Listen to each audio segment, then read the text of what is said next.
If I had to do the full thing, you'd be here in half an hour. But I will try and share my screen now, which hopefully you'll be able to see soon. Can you see my talk?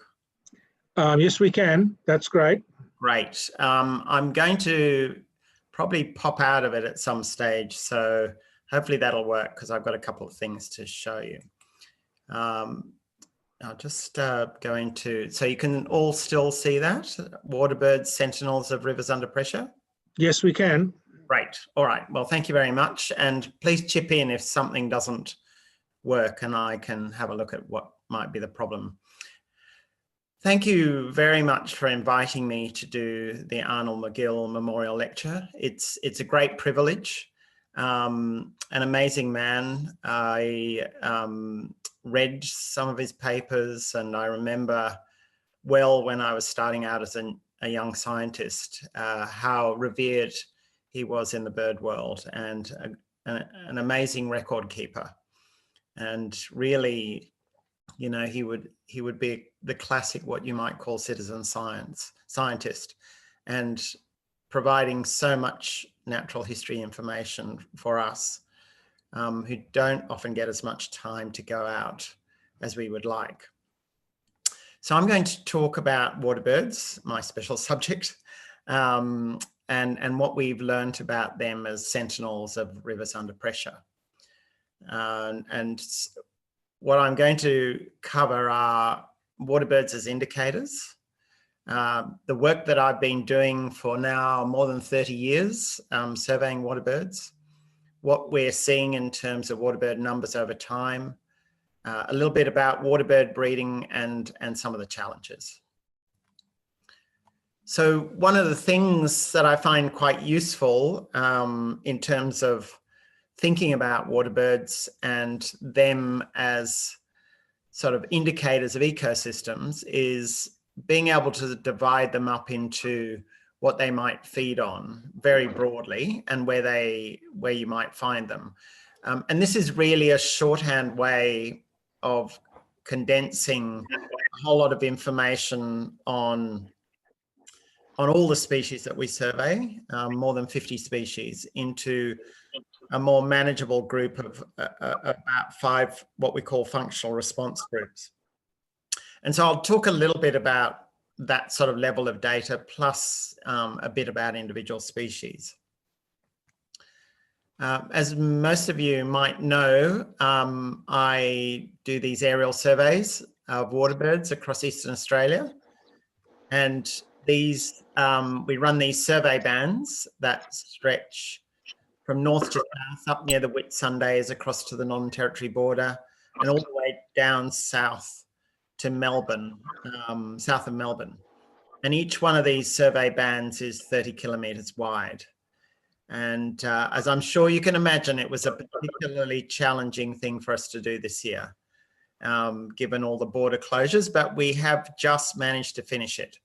But it was logistically very difficult, in fact, involving some flying in Queensland without landing and coming back into New South Wales, and also in Victoria. As well as you can see, I have aged quite a bit over doing these surveys. We also do surveys of the major wetlands in the Murray-Darling Basin as an additional survey. So we run pretty much from the beginning of October to mid-November, where we're doing these surveys. And the sort of data we collect are the total numbers of waterbird species, more than 50. We look at, you know, species richness, like the number of species. We're also looking at breeding in terms of 2 indices, nests and broods. Now, as you can imagine, in a plane, it's a bit difficult to see birds that are breeding, but you do see big colonies, and you do also see quite often broods of even ducks. And so we're measuring the abundance of these 6 functional groups, and we're also at the same time estimating wetland area when we do our surveys. There's lots of uses of this aerial survey data. We can look at it through the lens of species conservation and thinking about how it might contribute to our understanding the state of the world's water birds, habitat conservation in terms of both Ramsar and protected areas.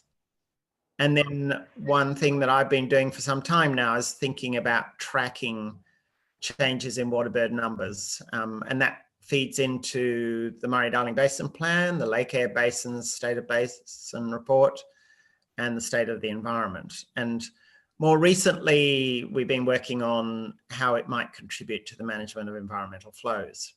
And obviously, there's also opportunities to understand broadly species behavior and ecology.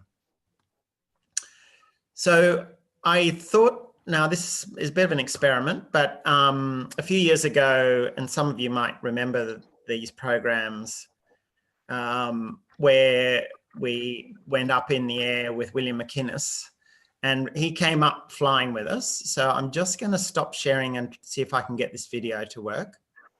So I'm not sure how well this is going to work, but we'll just see.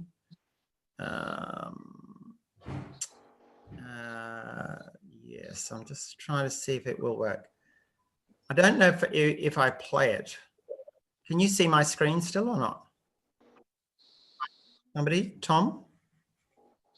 Sorry, we can just see you at the moment. Oh, you can just see me. I'm trying to get a video up, and so that's my dilemma at the moment. I'm just trying to see if I can see somewhere else. I can't actually see it on my screen. So, all right, I'll go back to my talk then. It doesn't seem like I'm going to be able to do that. So have you got my talk again there? Yes, we do. Yep. We've got. Hang on, we've got something else. Now, just a minute. Oh, you did have something. I've just yes, there was something there, but it's suddenly gone. Let me try again. If you've got a bit of patience, I'll try that again. Okay, that's fine. Let's see. I'm just actually not quite so sure if I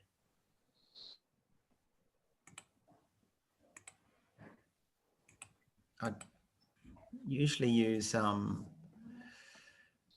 sorry, are you looking at my, are you looking at me, or are you looking at the I'm afraid we're just looking at you. All right. Not that we mind looking at you, but please have a bit of patience. I'm sorry. I guess, you know, this is one of the challenges of doing this stuff.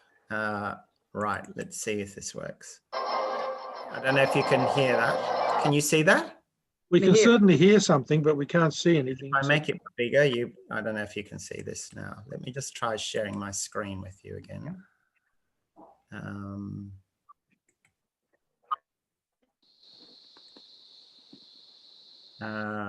Don't know if that's going to work.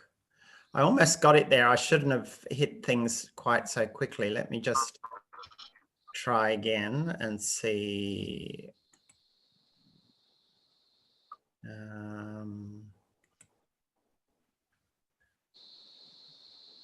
Can you see that now? Yep. Yes. Video in the middle? Yep. Yes, video in the middle, but frozen. Yeah. All right, I'll just try it now. Yeah, that's better. That's good.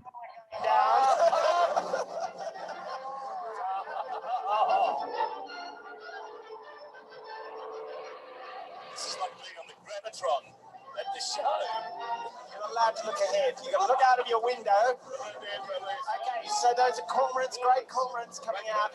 Mast lapwing. You've got a white ibis, small grey teal with the white wood ducks with a lot of white on the wings. Friggle duck, there's a black duck, lots of wood ducks, another 30 wood ducks, grey teal there. Now we're going over a large flock of pelicans. You have about 10 seconds to estimate that number of pelicans. 500. That's pretty close. That's what I would have said, about 500. So I hope you got that. Let me just get back into... Yes, that was good. That was good. We got that. And as you could see, there was a bit of a problem with the editing because no one missed the whistling ducks. Right, I will now go back into sharing my screen, back to my talk. All right, I think we're back on track again. Yes, that's right. Yes, so that was the, oh dear, what's going on here? So I did actually want to show you, these are the aerial survey bands that we do, and I gather this is going to be recorded. So if you look at Aerial Survey 2020, you can actually click on any of these survey bands, and there's a blog of where we went, and photos and videos of the wetlands over the last month. And so each year we're able to, on the left there, on your left, I think, the map, show areas that are full with water, dry, or partially full and drying. So that's part of the information we provide each year. So I guess one of the things that's come out of this data over the years, as you can imagine, this is our 38th year, is that we've been able to contribute that to gazettal of 3 national parks: Yanga National Park near Balranald, Currawinia up near Hungerford. And if you can see my screen, those things that look like flies are grey teal along the edge of Currawinia Lakes. I've never seen anything quite like it. And that was in 2018, I think. And the Paru Lakes. So it's been instrumental in showing up the biodiversity of those areas. One of the things I wanted to talk about in terms of what we've also been doing with these data is looking at changes over time in some of the major floodplain wetlands that are particularly across the Murray-Darling Basin, but also in the Lake Eyre Basin.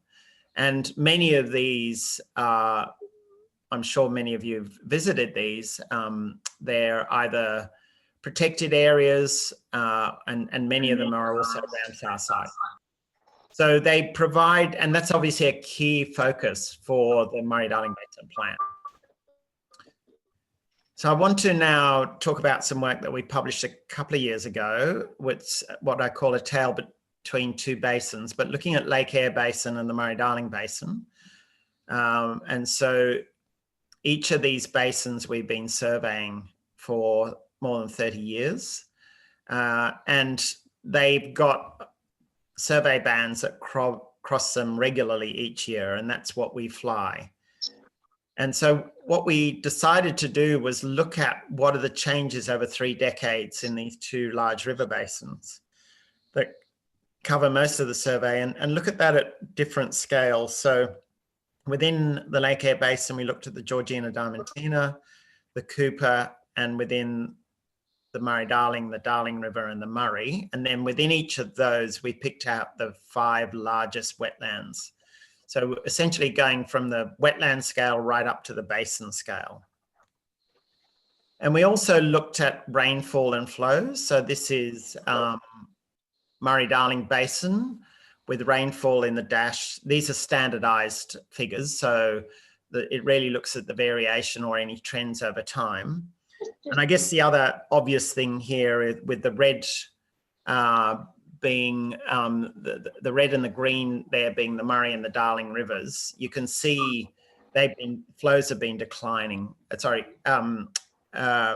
That's flow below, so rainfall above for the Murray-Darling. If you contrast that with the Lake Eyre Basin, you don't see any sort of pattern apart from a lot of variability in terms of flows and rainfall.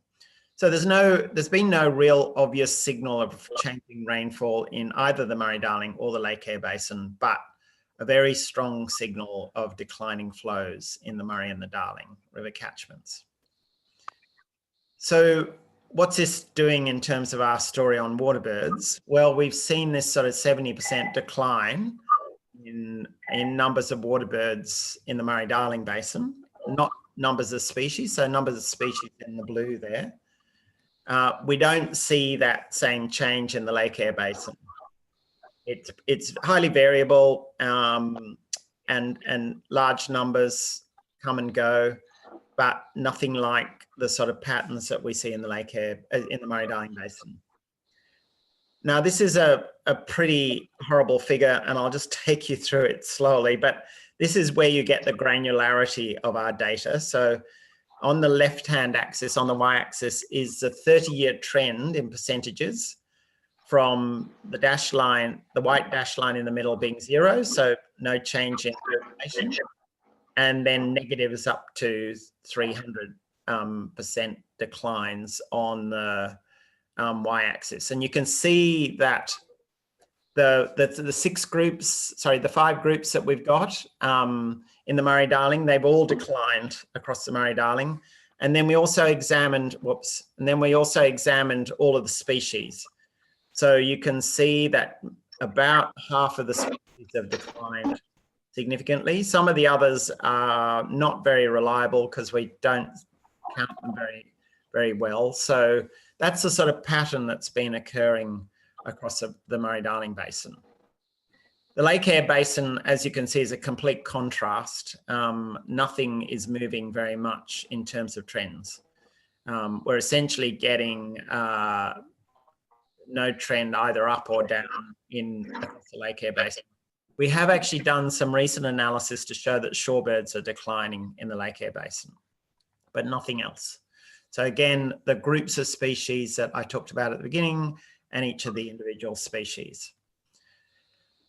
And if you look at the Darling, you get a similar picture, declines in numbers. Similarly, the River Murray's numbers have been declining, both at that sort of grouped level and also individual species level. The Georgina and the Diamantina, and the Cooper, as you would expect, given the Lake Eyre Basin data, are flatlining, which is good news for waterbirds. Not so good, obviously, in the Murray-Darling Basin. And even at the wetland layer, if you look at the sort of changes in the 2 major wetland systems, so the Lake Eyre Basin on the left with the Cooper and the Georgina Diamantina, and then the individual 10 wetlands there. And then on the right, you see some sort of major declines when you start to look at individual wetlands. Some, not all of them are like that. Some of the Paru ones are doing okay in the Darling, but generally there's a pretty serious decline going on in the Murray-Darling Basin. I guess one of the other values of our data is we've been able to look at the sort of hotspots of biodiversity. So here are counts on a whole range of different wetlands on the survey bands in the Murray-Darling. And you can see there's some really obvious places where we get large numbers of birds in places like the Paru overflow lakes. We also get large numbers down on the Low Bidgie and Menindee lakes. So this is a very useful way of sort of identifying areas of importance over time. But we also looked at how these different areas varied. So some of them were really important as refugia. So this is the left-hand side of that figure. You can see up the top left quadrant is refugia. So some of those wetlands are very good during the dry years. The top right are those ones that we defined as persistent. So they're good both in wet and dry years. And then there are the resilient ones, which are really only good in the wet years. So the point being, this is a very useful way of sort of identifying which wetland systems are critical in terms of providing habitat for the birds in the droughts, but also being around for them to breed in the wet times. This is another piece of work which is a little bit along the same line. I published it some time ago, but we looked at a whole series of different lakes across Eastern Australia. Some were in the Lake Eyre Basin, a whole lot were in the Murray-Darling Basin. What distinguished these 2 groups of lakes was that they were, the blue ones were what we call regulated lakes. In other words, they were actually used as storages. So for some of you who've been out to Menindee lakes would know that water is shunted in there and stored over time so that it can be provided for irrigation downstream into South Australia. Whereas all the orange lakes there are natural lakes. They're sort of operating as they've always done with flooding and drying. So And part of one of those ones that we've been looking at are the Menindee Lake. So you can see our survey band for the last 38 years has gone through the middle of those of Menindee Lakes, not the northern ones. We have actually been surveying the northern ones for the last, since 2010, so a fair while. As I said, aerial surveys since from 2010 to 2020, and then the survey band at other times.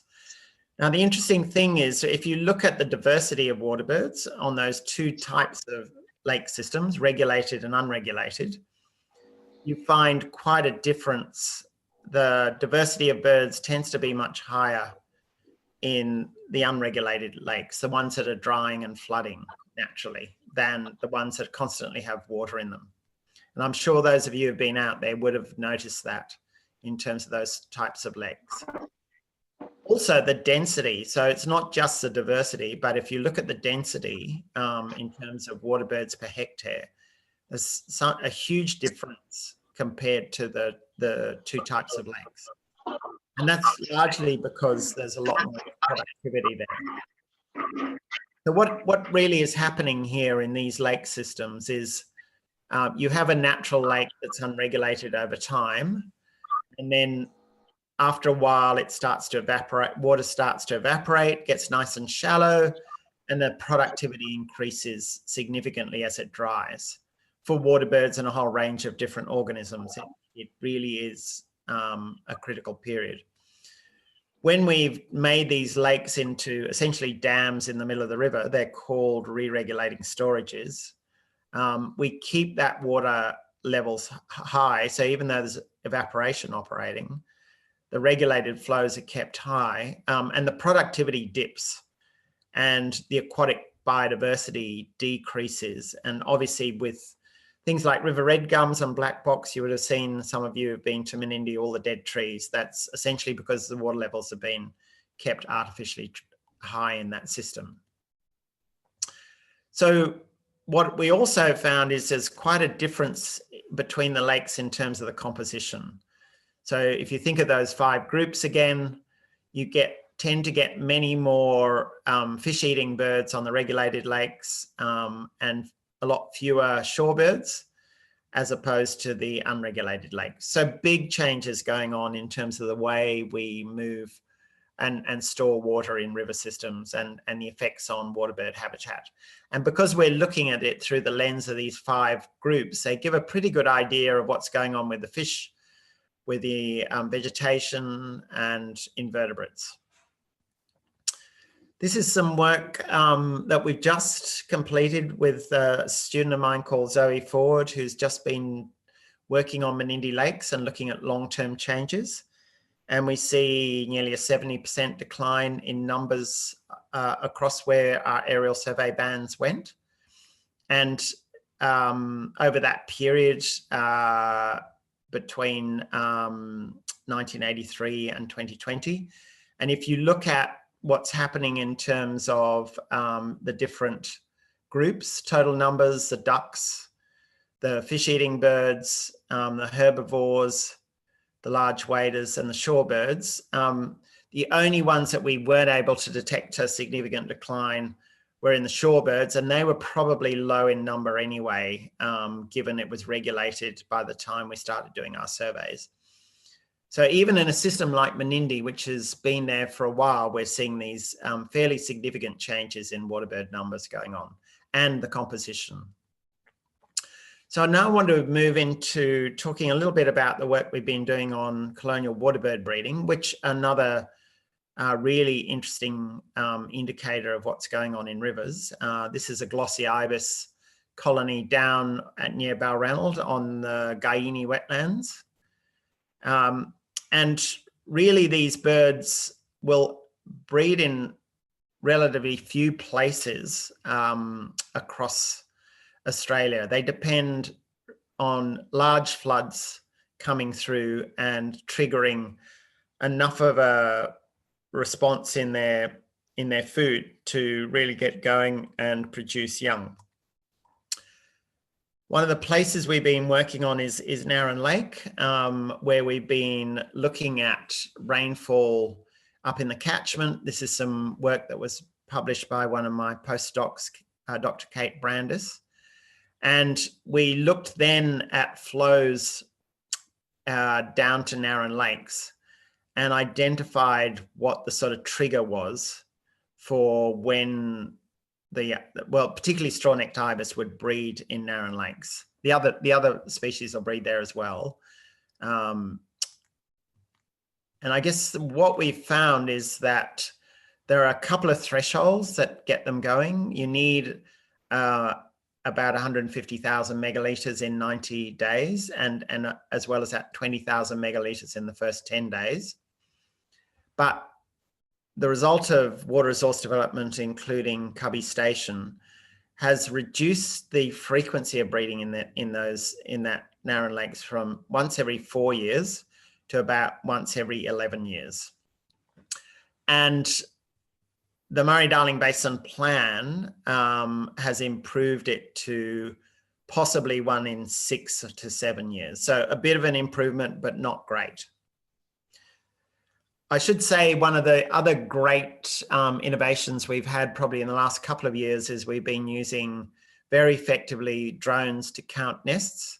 And we successfully counted more than 100,000 nests in the Bullagal system in 2016 using drone footage that allowed us to develop some artificial intelligence machine learning to recognize where those nests were. So we do have a really good system now for tracking exactly how many birds are breeding in these big colonies. So, you know, one of the things we've been doing is saying, well, what would happen before development, with development, and with the Murray-Darling Basin Plan? And there are a whole lot of changes that are, in theory, occurring to those triggers and the duration of flooding and the interval, flood interval. And a case in point this year, we were hoping that there might be some breeding up there because there was quite a bit of rainfall and flow in the river, but obviously a lot of that went into irrigation areas upstream. And the birds certainly arrived to start breeding, but they never did get to breeding up there. And I'll just briefly talk about the other place that we've been working a lot since, I'm trying to think since how long I've been working in the Macquarie Marshes, but probably more than 20 years. Again, those of you would know this area north of Warren, incredible area when it's got water and flooding. There was a reasonably small flood there this year. It hasn't really flooded to a great extent since 2016. There are different areas of nature reserve. About 10% of it is nature reserve. This has been expanded a bit with Pillica Warriner, which was a cotton farm in the middle of the Macquarie Marshes, which has bought some of it brought back and some of the vegetation restored there. But it is an area that the Commonwealth government's admitted to the international community that there's a likely change to ecological character. The one good bright spot is there's now about more than 300,000 megalitres a year of environmental flow when the dam is full. And it's obviously not full at the moment. So there are opportunities to see what happens with waterbird breeding. Lots of different colonies across the Macquarie Marshes, and you know, we've been mapping those over the years, and so we know exactly where they might breed if there's a big flood, but we haven't had much of a flood for a while, and those floods are coming less often. So I did some work towards the end of 1990 that estimated that about 100,000 pairs aren't breeding there because of water resource development upstream every 10 years. So a big chunk being taken out of breeding birds. But we also, as I mentioned before, we know it's very closely tied, breeding is very closely tied to flooding. So once you get above about 400,000 megalitres or 200,000 megalitres of water, the birds start breeding, and they'll breed more and more the more flooding you get. And so we now have a pretty good idea of various thresholds. So the y-axis here is the probability of breeding, and the x-axis is the annual spring flow in gigalitres or thousands of megalitres if you're more used to doing that. But all of these birds will start breeding pretty soon after you get a reasonable flood. Some of them are really get triggered and then go through an exponential increase.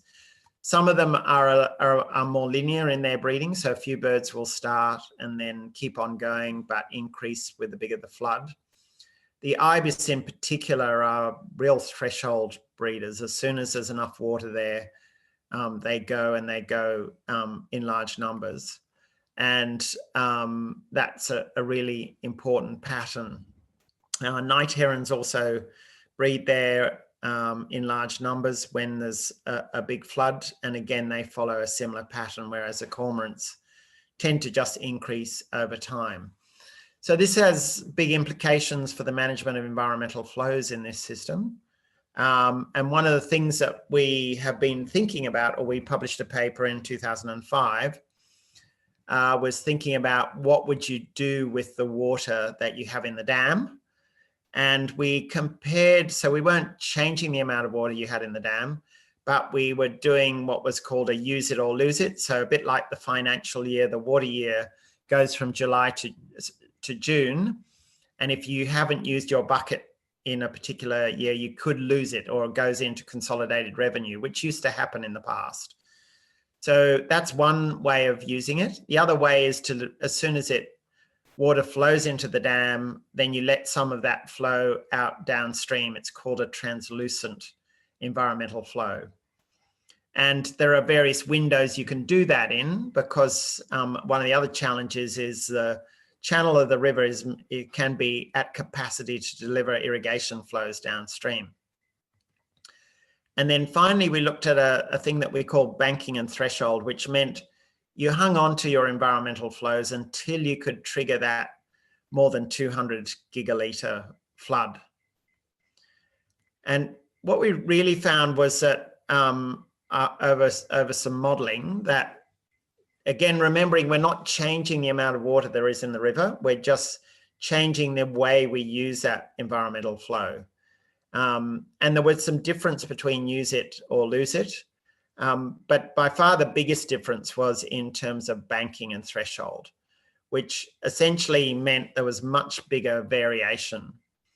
And if you were going to manage this system more for waterbirds and waterbird breeding, which one might argue is a good indicator, then you would be doing the banking and threshold. You'd be increasing the variability and doubling the frequency of the large floods, and also those large and medium breeding events. Unfortunately, that's not happening. And there are a whole range of reasons for that not happening, but I hope one day there'll be the flexibility to do that. So just to conclude, it's clear that waterbirds are increasingly important for tracking these sort of changes in rivers over time, in particular the wetlands. And they really are providing a great way of looking at ecosystem effects with different groups of waterbirds. And we are using this long-term trend analysis and reporting what's going on at the basin scale, but for the whole of Eastern Australia. They're also providing data on tracking changes over time for Ramsar sites, and over 50 odd species, including the shorebirds. We're able to start to pick up the key habitats, and that's important for their long-term protection. And of course, you know, there's, particularly for environmental flow management, there's increasing opportunities for understanding the sort of links between flow, inundation, and the sort of ecological responses for everything, including waterbirds. Okay, thanks very much. I'll stop sharing now. Okay, well, thank you very much for that, Richard. A very interesting, erudite presentation. Are you happy to take any questions? Very happy to take questions. Okay, does anyone in the audience, virtual audience, have any questions for Richard? Richard. May I kick off, Tom? Ian Bailey. Hello, Richard. Hi, Ian. A tremendous presentation, thank you. Huge amount of information there. Too much for me to take down in notes. Is your presentation available? Is your research available in any published form that I can get hold of? Sure, and I think this is being recorded, and I think I've put some links to some of the papers on some of those slides, and yes, so that's certainly there, and you can find it. I think I don't go looking very much, but I think maybe on my UNSW profile there's some of my publications. That's correct. Right. There are some links, but yep, also this recording will be put on, or at least the link will be put on the club website. So if somebody wants to look at it again, then good. You can do what my students do, and that's fast forward me. Thank you. Okay. Thank you. Anyone else have any questions? Yes. Margaret here. Hi. What's Ramsar, please? Oh, sorry. So Ramsar is not an acronym. It's sometimes people try and change it into an acronym, but it's actually a town in Iran that was where the Convention for International Wetlands was signed in 1971. It's one of the longest conservation agreements around, and it was initially centered on water birds, but it's much broader than that now. Okay, so does anyone else have any questions? Peter Catalaris had a question. I can answer Peter. I was just putting it on chat saying, this is fabulous data, very powerful. Who's listening? That's called an ironic laugh. Look, the Murray-Darling Basin does listen, and it uses our data a lot. The New South Wales government, Victorian, Queensland and South Australian governments use it and depend on it a lot.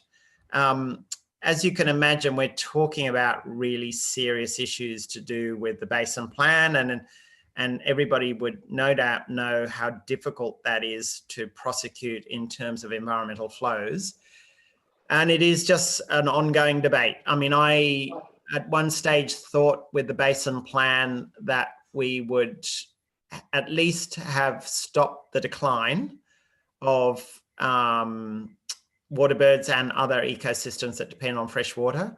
I'm not so convinced anymore. I think there have been some major backward steps, particularly in terms of, not buying back water for the rivers by the federal government, and the state government's interpretation of rules around floodplain harvesting.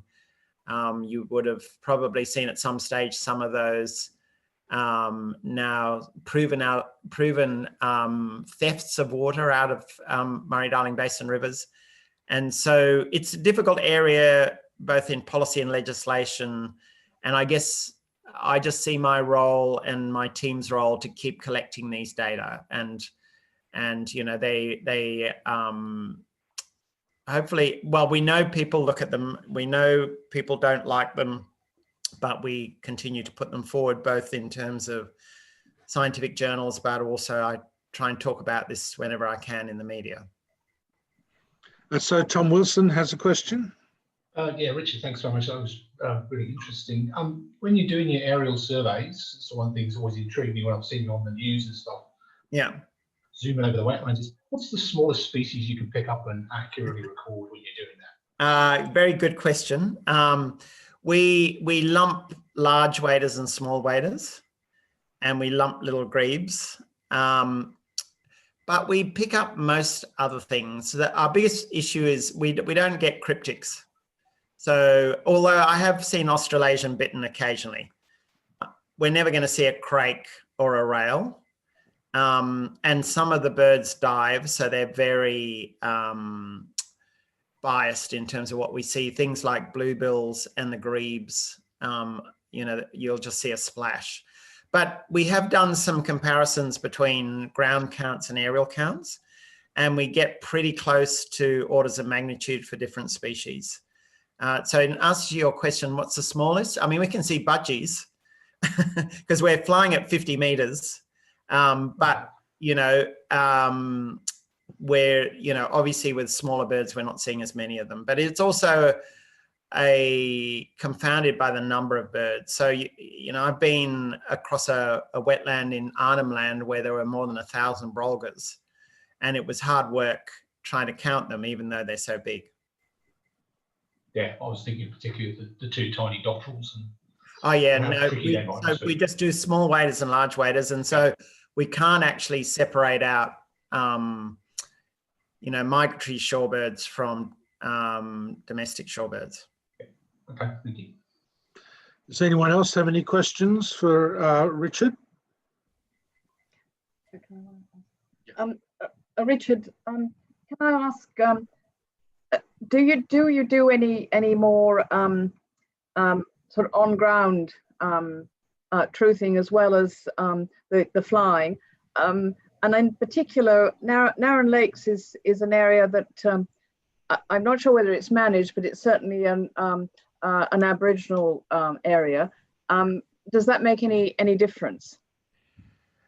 Yeah, in terms of the ground counts, we coordinate with the Department of Planning, Industry and Environment. So they have teams of scientists that go out on the ground about the same time we do.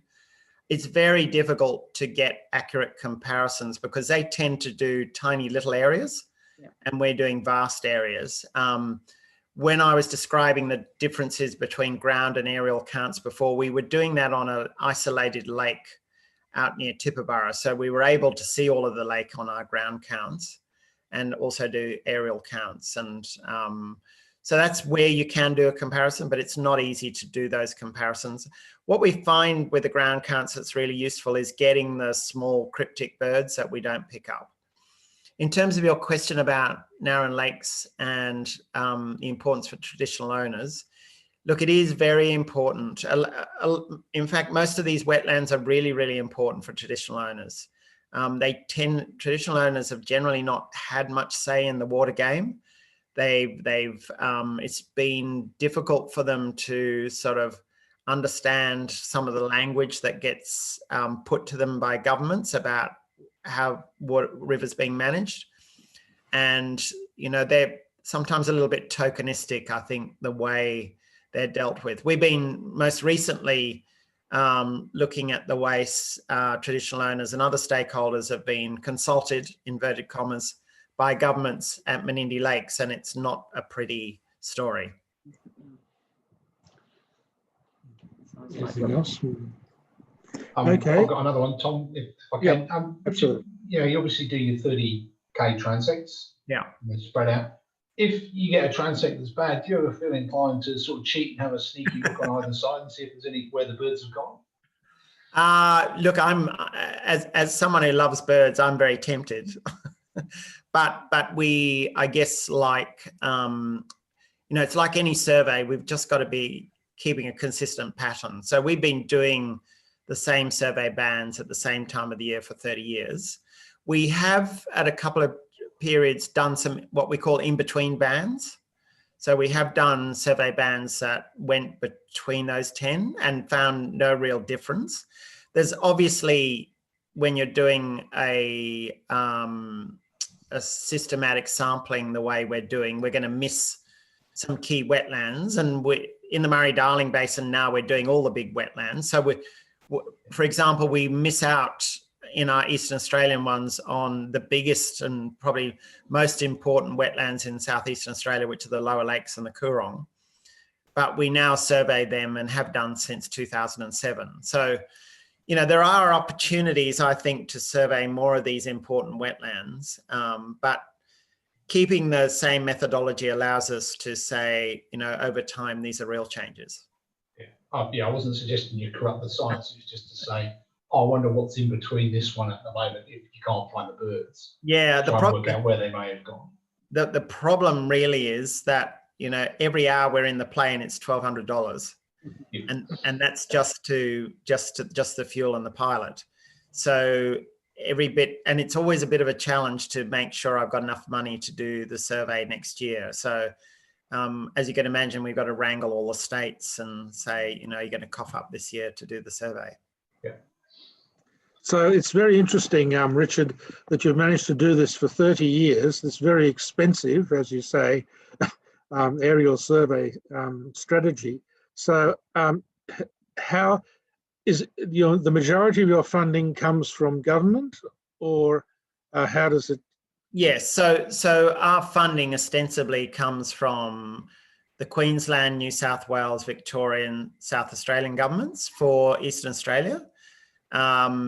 New South Wales provides more because they provide a person for about 4 months to help with the survey. And then on top of that, the Murray-Darling Basin Authority pays us separately to do all of those major wetlands. So yes, I have occasionally, when it looked like a particular government was going to decide not to pay, I have written to the odd minister to say, I gather you're not paying this year. And I generally try and start writing before June, so they've got a bit of time to respond. Okay, but I guess that your data speaks volumes. So it's you know, obviously everybody recognises the importance of the science and the truth of what you're saying. So I think that probably makes it a little easier. Yeah. But yeah. So but does the funding change from year to year? The funding in terms of? Well, just in terms of amounts and, and direction of funding. No, it tends to be the same because, you know, one of the things, even though we've got satellites that can tell us where things are, where the water is, we inevitably have to find there's water in some lake at the end of a survey band. So we do tend to survey exactly the same. Every other year has been pretty much the same except for 2020, where at the beginning of October, Queensland was closed down, Victoria was closed down, and South Australia. So we started doing all our surveying in New South Wales and then flew bits of Queensland that we could get into without landing, and the same in Victoria. And then thankfully we got special dispensation to go into Queensland in early November. And then obviously we just finished off in Victoria. Right. Any other questions for Richard? Fascinating talk, Richard. And, you know, your data has obviously made some sort of impact, but we would like to see it make a bit more of an impact on the politicians. Very difficult when you've got states competing for water and a federal government that really isn't responsible for overall maintenance. That's the problem, isn't it? Yes, it is. I've just put the link to our surveys in the chat if anybody wants to have a look at that.